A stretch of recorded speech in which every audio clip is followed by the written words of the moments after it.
Hello student, स्वागत है आपका हमारे यूट्यूब चैनल अभी रॉय पीसीएम क्लासेस में। स्टूडेंट, आज फिर फिजिक्स विषय के अंतर्गत एक मोस्ट इंपोर्टेंट टॉपिक लेके चल रहे हैं जो कि बहुत ही इंपोर्टेंट टॉपिक है। जैसा कि आपको थंबनेल से पता पड़ चुका है, ये टॉपिक जो है इतनी बार पूछा गया है, बहुत बार पूछा गया है, यानी कि कई बार ये कई जिलों में पूछा गया है। तो बहुत ही ज़्यादा इंपोर्टेंट टॉपिक बन चुका है ये, इसलिए इस टॉपिक को इस वीडियो में हम पढ़ाने वाले हैं। आज जो हम इसमें पढ़ेंगे धारावाही जो धारामापी जो होता है, धारामापी का अमीटर में रूपांतरण किस प्रकार से किया जाता है। इसका दूसरा पार्ट है धारामापी का वोल्टमीटर में रूपांतरण किस प्रकार से किया जाता है।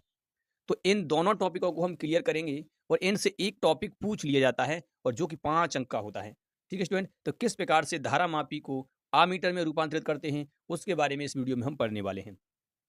इस वीडियो को पूरा देखें ताकि आपको समझ में आ सके और इसको ये समझ के ना इग्नोर कर दें कि ये बोर्ड एग्जाम में नहीं आने वाला। इस साल ये बोर्ड एग्जाम में 101% ये टॉपिक आपको देखने के लिए मिलेगा। तो बने रहिए वीडियो के एंड तक। यदि चैनल पे नहीं हो तो चैनल को सब्सक्राइब कर लें, बेल आइकन को प्रेस कर ऑल पे जाकर क्लिक कर दें ताकि आने वाली वीडियो की नोटिफिकेशन आपको मिल सके। चलते हैं वीडियो को स्टार्ट करते हैं। चलिए स्टूडेंट, धारा मापी, धारा मापी का आमीटर में रूपांतरण। धारामापी को गैल्वेनोमीटर कहते हैं इंग्लिश में। धारामापी एक धारा को मापता है और आमीटर भी धारा को मापता है। ये दोनों ही धारा को मापते हैं। धारामापी भी धारा को मापता है, आमीटर भी धारा को मापता है। परंतु हमें क्या जरूरत पड़ रही है कि धारामापी को आमीटर में बदल रहे हैं। मैं आपको क्लियर कर दूं कि धारामापी जो होता है वो बहुत ही छोटी धारा को मापता है। बहुत ही छोटी यानी कि कम से कम धारा, मिली एम्पियर की धारा को मापता है। ठीक है नहीं। और आमीटर जो होता है वो उससे अधिक धारा को मापता है। इसलिए हम धारामापी को आमीटर में किस प्रकार से बदलेंगे, धारामापी को आमीटर के रूप में किस प्रकार से प्रयोग करेंगे, इसके लिए हमें इसको बदलना पड़ता है आमीटर में। तो किस प्रकार से बदलेंगे उसके बारे में देखने वाले हैं। तो चलते हैं। सबसे पहले तो हम बात करेंगे कि आमीटर है क्या चीज। तो आमीटर जो होता है एक धारामापी होता है, धारा को मापने का कार्य करता है। ठीक है, जिसको श्रेणी क्रम में जोड़ा जाता है। कैसे जोड़ा जाता है? श्रेणी क्रम में। श्रेणी क्रम तो आप जानते ही हैं कि किस प्रकार से होता है। श्रेणी क्रम का मतलब होता है सीरीज वाइज, यानी कि एक के बाद एक के बाद एक जोड़ते हैं। ठीक है नहीं। तो चलिए आमीटर क्या है सबसे पहले इसको देखते हैं। तो इसकी जो मैंने परिभाषा लिखी है वो लिखी है, यह एक ऐसा उपकरण होता है जो किसी परिपथ में प्रवाहित धारा का पता लगाता है। ये पता लगा लेता है कि धारा प्रवाहित हो रही है। अर्थात हम कह सकते हैं कि पता का मतलब छोड़ो, ये धारा मापने का काम करता है। क्या काम करता है? धारा मापने का, अर्थात मापन करता है। तो इस प्रकार के उपकरण को आमीटर कहा जाता है। आमीटर कहा जाता है। एक बार फिर से, एक ऐसा उपकरण होता है जो किसी परिपथ में प्रवाहित धारा का पता लगाता है, अर्थात मापन करता है। तो इस प्रकार के उपकरण को आमीटर कहा जाता है। ठीक है, ये इसकी क्या होती है? परिभाषा होती है। आमीटर को किस प्रकार से जोड़ते हैं? आमीटर को परिपथ में श्रेणी क्रम में जोड़ा जाता है। आमीटर को किसी वैद्युत परिपथ में श्रेणी क्रम में संयोजित किया जाता है। श्रेणी क्रम का मतलब होता है कि यानी कि जिसका एक पॉजिटिव सिरा जो होगा उस उपकरण के अंदर कितनी धारा जा रही है, उसके एक नेगेटिव से और एक पॉजिटिव से होगा। सिंपल सी बात तो यही है कि इसका एक उपकरण का, इस उपकरण का एक पॉजिटिव सिरा एक टर्मिनल से होगा और दूसरा जो नेगेटिव सिरा होगा वो दूसरे टर्मिनल से होगा। यानी कि नेगेटिव और पॉजिटिव टर्मिनल दोनों से जुड़े हुए होंगे। तो इस प्रकार से अगर हम किसी को जोड़ते हैं वो श्रेणी क्रम कहलाता है। ठीक है स्टूडेंट, तो यहाँ पर ये श्रेणी क्रम में आमीटर को श्रेणी क्रम में जोड़ा जाता है। आदर्श आमीटर का प्रतिरोध जो होता है वो शून्य होता है। आदर्श जो आमीटर होता है वो पूर्ण का धारा को मापने का काम करता है, यानी कि थोड़ी सी भी धारा नहीं रखता है। तो आदर्श आमीटर तो वैसे नहीं होता है, हल्की पूरी धारा का क्षति होती रहती है। तो परंतु आदर्श आमीटर का जो प्रतिरोध होगा वो कितना होगा? शून्य होता है। ये बोर्ड एग्जाम में पीवाईक्यू क्वेश्चन पूछ लिया जाता है। ठीक है, पता होना चाहिए। अब चलते हैं किस प्रकार से धारामापी का आमीटर में रूपांतरण करते हैं। तो धारामापी का रूपांतरण किस प्रकार से करते हैं, चलिए मैं आपको एक इसके चित्र से क्लियर करता हूं, उसके बाद इसकी थ्योरी लिखते हैं। चलिए स्टूडेंट, आपको दिखाई दे रहा होगा कि यहाँ पर मैंने किया क्या है। यहाँ पर जो जी दिखाई दे रहा है, मैंने एक इसमें एक गैल्वेनोमीटर कहते हैं इसको। गैल्वेनोमीटर से ही मैंने एक समांतर क्रम में एक प्रतिरोध जोड़ दिया है, जिससे मैं शंट कह रहा हूँ। क्या कह रहे हैं? शंट कह रहे हैं। इस चित्र को ध्यान से देखिए। इस चित्र में गैल्वेनोमीटर जुड़ा हुआ है। गैल्वेनोमीटर का मतलब यह है कि धारामापी, और धारामापी के प्रतिरोध से इसको डिनोट करेंगे, इसको प्रदर्शित करेंगे प्रतिरोध से। यानी कि जो जी है, कैपिटल जी भी प्रतिरोध है। किसका प्रतिरोध है? गैल्वेनोमीटर यानी धारामापी का प्रतिरोध है। तो इसके गैल्वेनोमीटर से, ये गैल्वेनोमीटर है हमारा, और इस गैल्वेनोमीटर के एक इस सिरे से और एक इस सिरे से हमने क्या किया? एक समांतर क्रम में एक प्रतिरोध को जोड़ दिया है। हमने क्या किया? एक समांतर क्रम में एक प्रतिरोध को जोड़ दिया है, जो जिसे हम संट कहते हैं। क्या कहते हैं इसको? हम संट कहा जाता है। ठीक है स्टूडेंट, ये जो संट है वो कम प्रतिरोध का है, यानी कि हल्का, मतलब इसमें प्रतिरोध जो होता है ऐसा कम होता है। तो गैल्वेनोमीटर से जब एक समांतर क्रम में एक कम प्रतिरोध का चालक तार जोड़ दिया जाता है, जिसे हम संट कहते हैं, तो इस प्रकार से जो बनने वाली युक्ति होती है वो तुम्हारी आमीटर कहलाती है। क्या कहलाती है? आमीटर। एक बात और, अगर आपको दिखाई दे रहा होगा कि इस पॉइंट और इस पॉइंट का जो विभव होगा वो इस पॉइंट और इस पॉइंट का भी विभव होगा, क्योंकि इस प्रतिरोध का कितना विभव होगा, तो इस पॉइंट का विभव और इस पॉइंट का विभव, ठीक है नहीं, और इस पॉइंट का विभव और इस पॉइंट का विभव, इनका विभवांतर जो होगा वो सेम होगा, इसका विभवांतर और इसका विभवांतर सेम होगा, इतना पता होना चाहिए। चलिए अब इसकी थ्योरी का लिखते हैं। यही जो लिखना है, क्या लिखना है कि धारामापी का आमीटर में रूपांतरण करने के लिए धारामापी के साथ कम प्रतिरोध का एक चालक तार को समांतर क्रम में जोड़ा जाता है, जिसे संट कहते हैं। क्या कहते हैं? जिसे संट कहते हैं। ठीक है, तो इस प्रकार से बनी युक्ति क्या कहलाती है? आमीटर कहलाती है। तो चलिए थ्योरी लिखते हैं।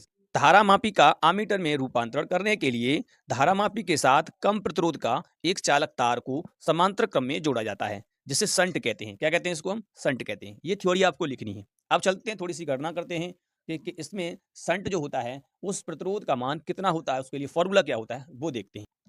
चलिए स्टूडेंट, सबसे पहले मैं आपको बता दूं कि यहाँ कैपिटल जी जो है वो धारामापी का प्रतिरोध है, और एस जो है, यहाँ जो एस जो है वो कम प्रतिरोध का चालक तार, जिसे संट कहा जाता है, और इसमें जो आई जी जो है वो धारा प्रवाहित हो रही है, किसमें? धारामापी में प्रवाहित धारा, और I1 माइनस आई जी जो है वो संट में प्रवाहित धारा है। ठीक है, चलिए मैं आपको इसको इस चित्र से भी दिखाता हूँ दोबारा से। देखिए यहाँ पर जो धारा है आई प्रवाहित हो रही है इसके अंदर, तो जब धारा इसके अंदर से जाएगी तो जब इस वाले प्रतिरोध से गुजरेगी तो वो उसमें धारा मान लिया हमने आई जी, और जब ये धारा इसमें चली गई आई जी, तो अब इसमें धारा में इसमें कितनी धारा जाएगी, तो इसमें से घटा देंगे तो आई माइनस आई जी कर देंगे, तो इसलिए यहाँ पर जो धारा है वो आई जी प्रवाहित, मतलब आई माइनस आई जी प्रवाहित हो रही है। ये संट की धारा है और ये गैल्वेनोमीटर की धारा है। ठीक है स्टूडेंट, तो चलते हैं, अब हम इसका थोड़ा सा कैलकुलेशन करते हैं। तो यही मैंने यहाँ पे लिख दिया है कि यहाँ पर आई माइनस आई जी जो है वो संट में प्रवाहित धारा है। अब हमें क्या करना है, हम जानते हैं, क्या जानते हैं कि धारामापी के प्रतिरोध जी, धारामापी के प्रतिरोध जी व संट एस के प्रतिरोध के सिरों का विभवांतर समान होगा।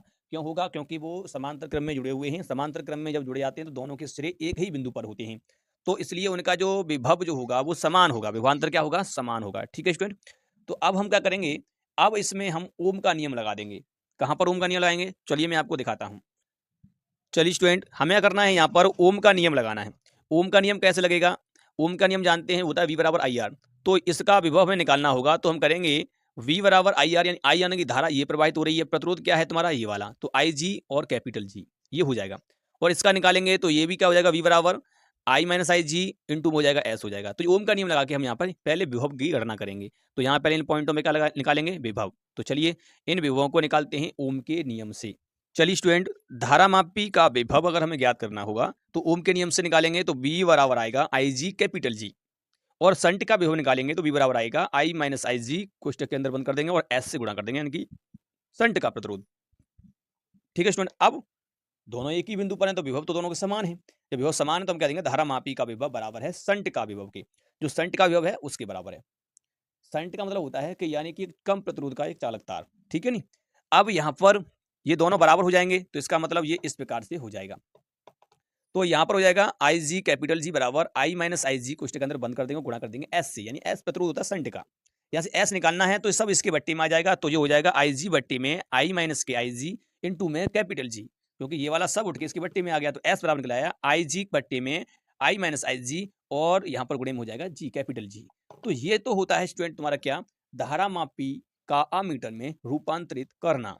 ठीक है नी, यहाँ से संट प्रतिरोध को भी हमने निकाल लिया कि यानी कि इसका प्रतिरोध कितना है वो इस फॉर्मूले से हम इसका डिनोट कर सकते हैं, और इसी फॉर्मूला से इसका मान निकाल सकते हैं हम। ठीक है स्टूडेंट, अब हम चलते हैं कि इस आमीटर का कुल प्रतिरोध कितना होगा। कुल प्रतिरोध निकालेंगे, तुल्य प्रतिरोध, धारामापी का आमीटर में रूपांतर किया, अब उसका तुल्य प्रतिरोध क्या होगा वो निकालेंगे। तो हमने प्रतिरोध कौन कौन से पढ़े हैं? अभी इसमें दो ही प्रतिरोध हैं, ये गैल्वेनोमीटर का प्रतिरोध और संट प्रतिरोध। तो दो प्रतिरोध और समांतर क्रम में जुड़े हुए हैं, दोनों समांतर क्रम में हैं, तो समांतर क्रम में किस प्रकार से प्रतिरोधों को जोड़ा जाता है वो हम आगे देखते हैं। चलिए, आमीटर का तुल्य प्रतिरोध, तो तुल्य प्रतिरोध निकाल रहे हैं हम। आमीटर का तुल्य प्रतिरोध, तुल्य प्रतिरोध किस प्रकार से निकालेंगे? सूत्र होता है इसका, समांतर क्रम में जुड़े प्रतिरोध का जो सूत्र होता है वो होता है 1/r बराबर 1/r1 plus 1/r2 plus 1/r3, ऐसे करके n तक।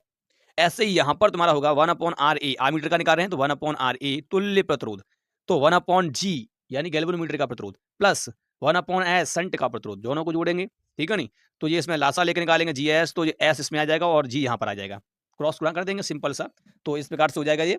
अब यहाँ से आर ए निकालोगे तो इसे पलट देंगे तो यही पलट जाएगा, तो आर ए बराबर निकल के आएगा जी एस बटी एस प्लस कैपिटल जी। ये तुम्हारा यहाँ पे निकल के आता है तुल्य प्रतिरोध आमीटर का। ठीक है स्टूडेंट, तो ये होता है आमीटर का तुल्य प्रतिरोध। समझ में आ चुका होगा कि धारामापी को आमीटर में किस प्रकार से बदलते हैं और इसका तुल्य प्रतिरोध क्या होता है, शंट प्रतिरोध किस प्रकार से निकाला जाता है, वो मैंने आपको यहाँ पर समझा दिया है। तो उम्मीद करते हैं आपको समझ में आ चुका होगा। यदि वीडियो पसंद आई हो तो लाइक करें, शेयर करें, चैनल को सब्सक्राइब कर बेल आइकन को प्रेस जरूर कर दें ताकि आने वाले वीडियो की नोटिफिकेशन आपको मिल सके। अब मिलेंगे नेक्स्ट वीडियो में इसके सेकंड पार्ट में। ठीक है, उस पार्ट में हम क्या पढ़ने वाले हैं, धारा मापी का वोल्ट मीटर में रूपांतरण। ठीक है स्टूडेंट, तो अब मिलेंगे नेक्स्ट वीडियो में, तब तक के लिए जय हिंद।